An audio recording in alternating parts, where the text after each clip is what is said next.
Привет, друзья! С вами я, Михаил Серкелей, и новый выпуск Nocta Live. Сегодня мы поговорим о том, как в Гагаузии повторяются события 2014 года и как в очередной раз гагаузские политики раскачивают лодку в угоду России.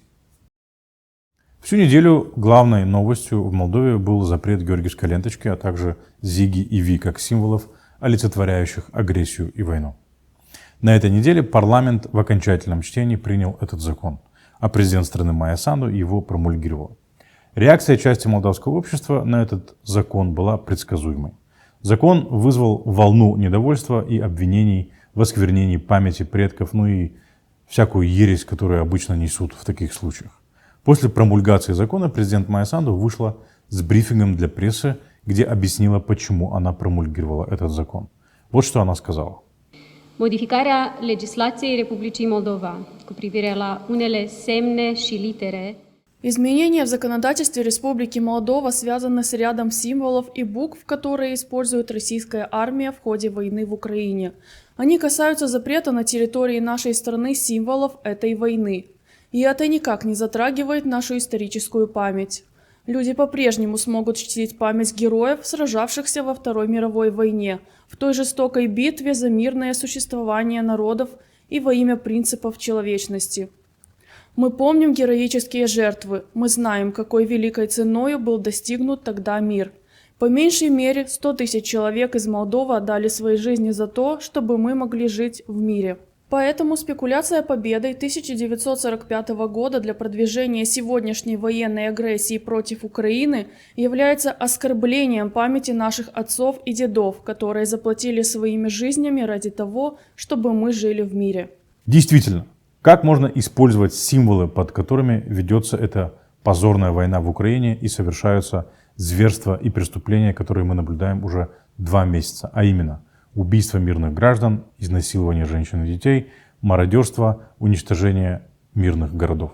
Недопустимо использовать эти символы военных преступлений и преступлений против человечности в Украине, прикрываясь памятью тех, кто отдал свою жизнь за освобождение мира от фашизма. Но, к сожалению, многие в Молдове, особенно в Гагаузии, иного мнения. Но раз так, то они должны отдавать себе отчет, что, используя георгиевскую ленточку, зигу и ви, они ассоциируются не с теми, кто освобождал мир от нацизма и фашизма 77 лет назад, а с теми, кто сегодня, прямо сейчас, убивает мирных граждан, насилует женщин и детей и совершает кучу других военных преступлений в Украине. Нацистская свастика сегодня не ассоциируется с жизнью, благополучием, добром и оберегом от злых духов, как она ассоциировалась у древних народов. Сегодня свастика ассоциируется со смертью и преступлениями времен Второй мировой войны, потому что под свастикой был организован Холокост и многие другие зверства того времени. Под символами георгиевской ленты зиги и ви сегодня в Украине творят все то же самое, что творили под свастикой 77 лет назад, только в меньших масштабах. Но это не имеет значения. Зверства остаются зверствами, в каких бы масштабах они ни происходили. Те, кто встал на защиту георгиевской ленты, зиги и ви, не создают впечатление людей, которые не понимают, что происходит. Они все прекрасно понимают, потому что многие из них с высшим образованием, юристы, выборные лица, адвокаты, инженеры, бывшие члены правительства. Защищая георгиевскую ленточку, после того, как всему миру открылись зверства российской армии в Украине, они обозначают свою позицию. И не следует расценивать поведение защитников георгиевской ленты сегодня как заблуждение. Нет, это не заблуждение. Это поддержка всех зверств, которые происходят в Украине. Или демонстрация психологических проблем. Своеобразное публичное признание садистских наклонностей, прикрываемое памятью отцов и дедов. Некоторые в Гагаузии не только не скрывают свою солидарность с агрессией России против Украины, а всячески ее выпячивают. Например, в прошлые выходные в Камрате прошел автопробег. Давайте посмотрим.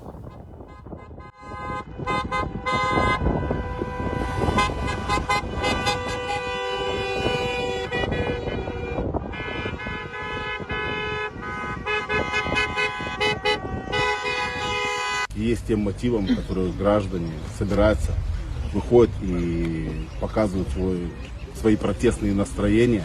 Сегодня не смог остаться в стороне, решил присоединиться к этой акции. Очень важен тот факт, что сегодня это не политическая акция, это не акция какой-либо политической партии или платформы, а сегодня это волеизъявление людей. И самый важный момент, что нашу историю, чтобы не переписывали, мы хотим жить нашими ценностями, нашими традициями, которые у нас были испокон веков. И сегодня нельзя стереть героические поступки наших предков во Второй мировой войне. Ну да, тут прям вообще ни грамма политики. А Витя Петров, депутат Народного собрания, и Саша Суходольский, депутат парламента от социалистов, оба кремлевский актив в молдавской политике, просто проходили мимо. Господа, георгиевская ленточка не символ победы. Это политический символ, причем символ агрессивной и бесчеловечной политики Путина за все годы его правления в России. Там, где георгиевская ленточка, там развал, разруха и война. Относительно памяти предков. Каких предков? Чьих предков? Предки гагаузов служили в румынской армии. Об этом я говорил в одной из предыдущих наших передач. Те, кто участвовал в этом автопробеге, хоть задавались вопросом, в какой армии служили их деды или прадеды во время Второй мировой. Чтить память отцов, конечно, надо, но надо знать историю своих предков и разбираться в символах. Георгиевская ленточка не является символом победы Советского Союза во Второй мировой, если об этом речь. Символом победы Советского Союза было красное знамя, которое воодрузили над Рейхстагом русский Михаил Егоров и грузин Мелитон Кантария. И все годы проведения Парада Победы в Советском Союзе его участники цепляли красные ленточки, а не черно-коричневые. Черно-коричневая лента, известная сегодня как Георгиевская лента, использовалась как орденская лента к Ордену Славы, учрежденному указом Президиума Верховного Совета СССР 8 ноября 1943 года. Во время Второй мировой Орденом Славы наградили более 1 миллиона советских солдат. Но, несмотря на массовость этой награды, Георгиевская лента в Советском Союзе не стала символом победы ни в 1945, ни в последующие годы существования Советского Союза. Не было в советское время самостоятельного символа, как Георгиевская лента. Был Орден Славы с орденской лентой черно-оранжевого цвета. Георгиевская лента не просто так не стала самостоятельным символом в советское время. На то есть свои причины. Причина в том, что аналогичная лента была орденской лентой Ордена Святого Георгия, которым награждали солдат в царской России. Как относились к царской России в Советском Союзе, мы знаем. Советский Союз переписывал историю, чтобы стереть память советских людей о том, что было до революции, и создать таким образом впечатление, что история начинается с Октябрьской революции. Более того, черно-оранжевая лента активно использовалась и Российской освободительной армией, или армией Власова, как ее еще называли. Андрей Власов был советским офицером, попавшим в плен к нацистам.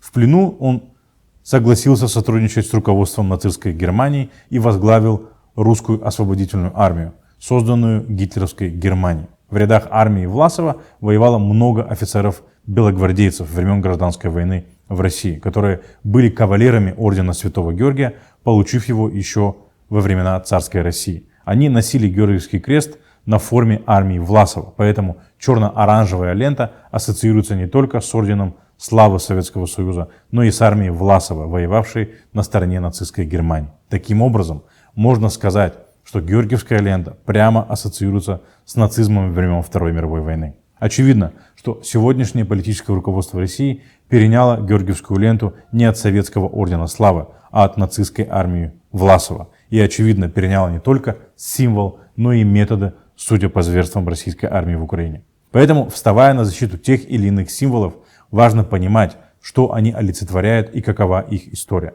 Но не обязательно знать историю, чтобы понимать, что Георгиевская лента сегодня ассоциируется не с борьбой против фашизма, а с фашизмом как таковым. То, что творит российская армия в Украине, сегодня есть не что иное, как фашизм.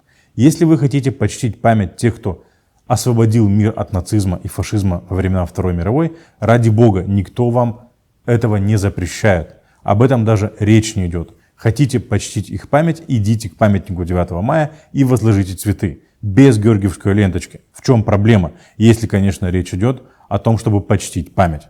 Более того, 9 мая остается выходным днем. Чтить память павших никто не запрещает. Что вам сдалась эта георгиевская лента? Но речь ведь не об этом. Защитники Георгиевской ленты не защищают право чтить память солдат, отдавших жизнь, освобождая мир от нацизма и фашизма. Это право никто не отбирает и даже не покушается на него. Они защищают политический символ российской агрессии и солидаризируются с ней. Еще раз повторюсь, я не думаю, что эти люди не понимают, что делают. Они все прекрасно понимают и делают это осознанно. Многие заявляют, что защищая георгиевскую ленточку, они защищают Гагаузию. Какое отношение георгиевская лента имеет к Гагаузии, если бессарабских гагаузов не брали в ряды Красной Армии? Какое вообще отношение георгиевская лента имеет к гагаузам и их символике? Я не видел, чтобы организаторы автопробегов в защиту Георгиевской ленты организовывали такие же автопробеги в день гагаузской автономии 23 декабря или в день провозглашения Гагаузской республики 19 августа. Эти две даты имеют важное историческое значение для гагаузов Молдовы и гагаузской автономии. В день гагаузской автономии и провозглашения Гагаузской республики мы не видим ни автопробегов, ни помпезных концертов, а лишь полупустые залы, в которых с каждым годом все меньше людей. Например, тот же Виктор Петров и его организация «Народный антикризисный штаб», который скромно умалчивает о своей роли в организации автопробегов в защиту Георгиевской ленточки в Камрате, за последние пару-тройку лет был замечен в основном в организации и проведении мероприятий, связанных с Россией. Про автопробег мы уже говорили, а в 2021 году его организация организовала акцию для детей в честь Дня России. Какое отношение Россия имеет к Гагаузии? Или День России имеет к Гагаузии? Мне непонятно. А может дело в том, что эти политики организуют только те мероприятия, на которые выделяют деньги кураторы из Москвы? Тогда понятно, в чем причина. Какие проблемы Гагаузии решает этот автопробег в защиту Георгиевской ленточки? Этот самый автопробег в честь Георгиевской ленточки проехался по улицам Камрата, где протекает водопровод. Вон на видео видно, как по улице течет водопроводная вода. Задача Народного собрания и местного совета, а среди участников этого автопробега были и депутаты Народного собрания, и муниципальные советники Камрата. Так вот, их задача состоит в том, чтобы решать местные проблемы.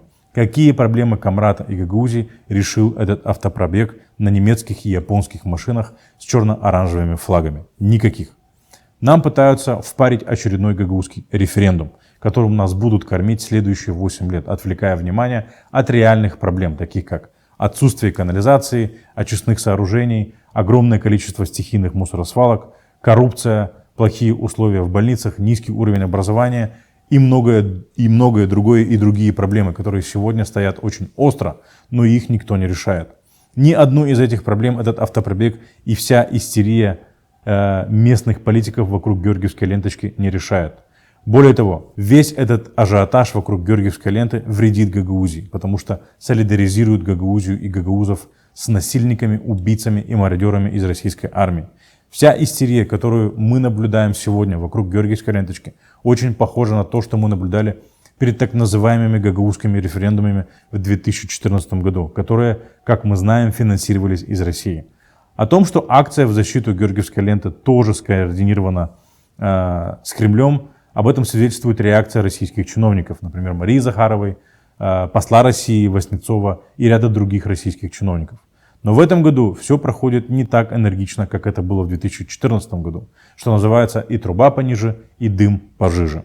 Мы не видим в Гагаузии такого энтузиазма среди широких масс, как это было в 2014 году. Тогда, в 2014, референдумы были организованы перед подписанием договора об ассоциации с Европейским Союзом. Население не очень знало, что такое Европейский Союз. К тому же российская пропаганда раскручивала антиевропейскую истерию. Сейчас, спустя 8 лет, Европейский Союз стал ближе. Кроме того, рядом в Украине идет позорная и преступная война. И развязал ее не Европейский Союз, а Россия. Российские солдаты бомбят Мариуполь и убивают мирных жителей. Спустя 2 месяца очевидно, что Россия эту войну не выиграет и уже попала в международную изоляцию. Даже если по телевизору говорят, что у России все хорошо, у многих в России есть родственники, которые рассказывают, что там происходит. А реальность очень сильно отличается от того, что говорят по телевизору. Украина в этой войне выстоит, выдержит и станет лучше, чем была. Если гагаузские политики думают о будущем Гагаузии, самостоятельно принимают решения и не являются марионетками Кремля, они должны понимать, что в интересах Гагаузии не солидаризироваться с позорными действиями России в Украине. Если мы хотим иметь будущее как регион, то в этой ситуации надо солидаризироваться с Украиной, а не с Россией. Даже если их взгляды не позволяют сделать этого, им бы просто отмолчаться и не делать вещей, за которые потом будет стыдно и которые ставят под удар репутацию и лицо целого региона и народа. Это подрывает репутацию гагаузов Молдовы и Гагаузии не только перед мировым сообществом, но и перед своими собратьями, гагаузами из Украины. В этих условиях Гагаузия уже не может играть роль центра гагаузов всего мира, потому что те гагаузы, которые ближе всего к нам исторически и культурно, я имею в виду гагаузов Украины, они в большинстве своем не одобряют поведение Гагаузии в этой ситуации, особенно культурная, политическая и гражданская элита гагаузского сообщества Украины. Для них Россия уничтожает их страну, где они построили карьеру, как Иван Капсамон, журналист и редактор отдела политики газеты «День» из Киева, построил свой бизнес, как Юрий Демчогло из Одессы. Россия разрушает их образ жизни. Они смогли построить в Украине хорошую и достойную жизнь. Для них Украина — это их страна, которая дает им возможность для реализации их потенциала. А Россия — страна-агрессор, которая уничтожает все, что у них есть. Они ждут от своих собратьев гагаузов Молдовы слов поддержки и адекватного поведения. Вместо этого им звонят депутаты Народного собрания Гагаузии и говорят: потерпите.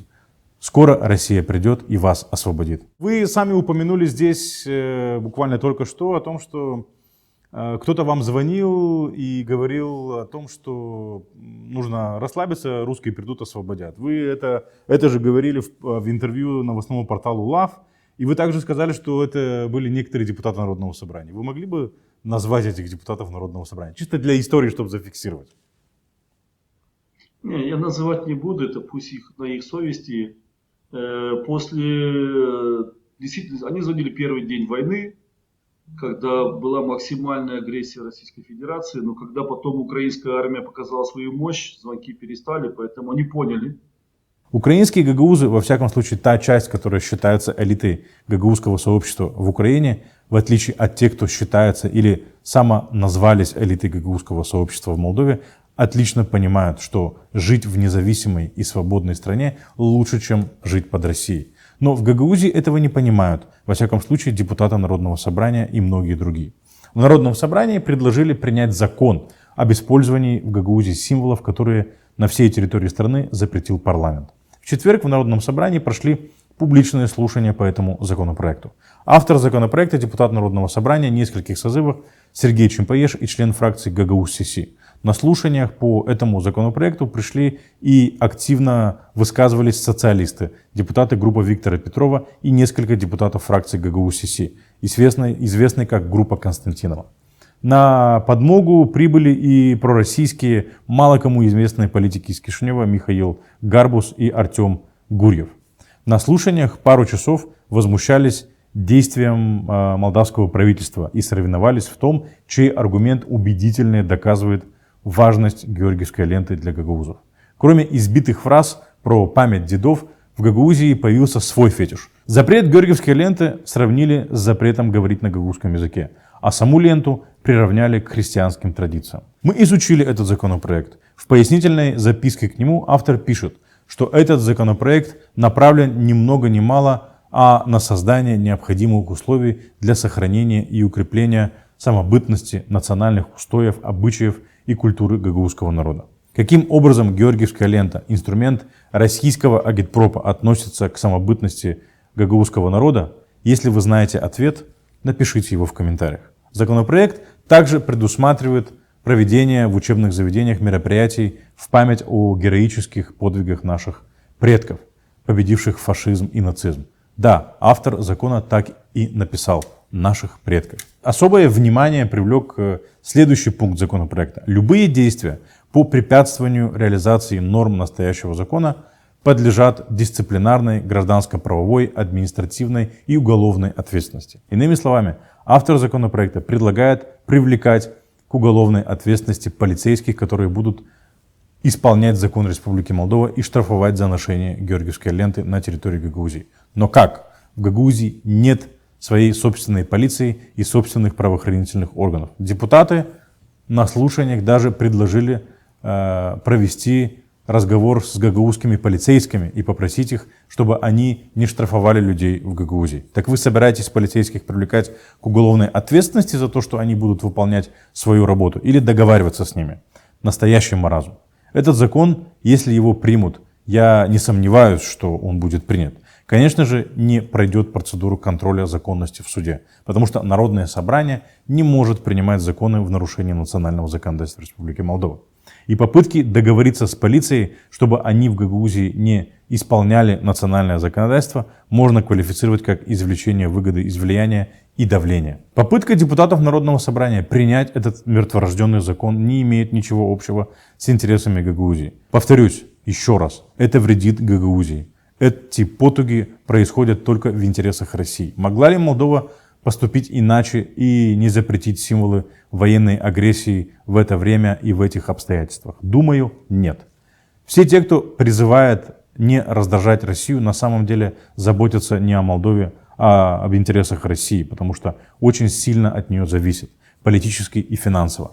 Те, кто считают, что нужно поступиться достоинством и имиджем страны, чтобы не раздражать Россию, предают интересы Молдовы. Все 30 лет независимости, большую часть этого времени Молдовой управляли политики, заботившиеся больше об интересах России или своих личных интересах, а не интересах страны. Все делалось ради того, чтобы не раздражать Россию, ради сохранения экономических и каких-то там еще связей с Россией. Несмотря на то, что экономические связи с Россией почти не остались, они продолжают петь эту песню. И поют они ее не в угоду нашей стране, а в угоду себе, потому что из России идет финансирование на организацию всяких политических акций вроде автопробегов. Без этой финансовой поддержки они ничего не смогут сделать и не смогут заявить о себе. Молдова от переориентации своих экономических связей на другие рынки только выигрывает. От винного эмбарго молдавские вина стали лучше и конкурентоспособнее. Улучшение качества молдавских вин обеспечило рост культуры потребления вина внутри страны и рост винного туризма. И речь не только о молдавском вине. 62% молдавского экспорта сегодня уходит на рынки Европейского Союза и всего лишь 7,3% в Россию. Россия главный экономический и стратегический партнер только на словах. И слова эти постоянно повторяют агенты Кремля в Молдове. Главный инструмент экономического шантажа, который остался у России в отношении Молдовы, это природный газ. Россия манипулирует ценой. Это бьет не только по Молдове, но и по всему миру. Агенты Кремля нагнетают панику, заявляя, что страна может остаться без газа, если будем раздражать Россию. А есть ли у России вариант не поставлять Молдове газ? Конечно, нет.